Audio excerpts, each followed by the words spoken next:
এত ভালো একটা ছেলে ছিল। আজকে আমি দর্শকদের ক্লিয়ার করি, অনেকেই হয়তো বা জানে না ব্যাপারটা। সালমান শাহ আমাকে সবকিছু উপেক্ষা করে সালমান শাহ হত্যাকাণ্ড নিয়ে এবার শাবনূর ফেসবুক লাইভে এসে অবাক করা তথ্য তুলে ধরেন।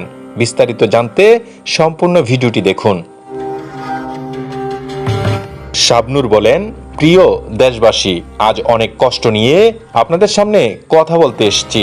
সালমান শাহ শুধু আমার সহশিল্পী ছিলেন না, তিনি ছিলেন আমাদের চলচ্চিত্র পরিবারের একজন প্রিয় মানুষ। তার চলে যাওয়ার সেই শূন্যতা আজও আমাদের হৃদয়ে রয়ে গেছে।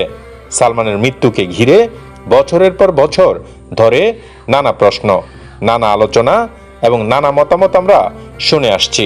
একজন সহশিল্পী হিসেবে সেই সময়ের অনেক স্মৃতি আজও আমার মনে গেঁথে আছে, কিন্তু কোনো ব্যক্তিকে প্রমাণ ছাড়া দোষী করা আমার উদ্দেশ্য নয়।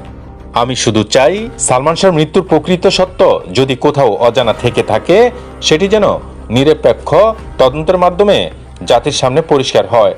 সত্য যত পুরানোই হোক, সত্যের কোনো মৃত্যু নেই।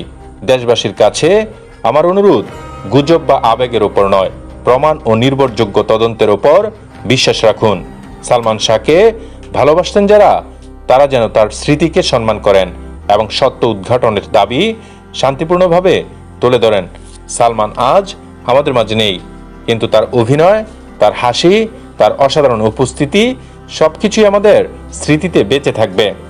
সালমানের আত্মার শান্তি কামনা করি, আর একটাই প্রত্যাশা, সত্য যেন একদিন সবার সামনে আসে। ধন্যবাদ।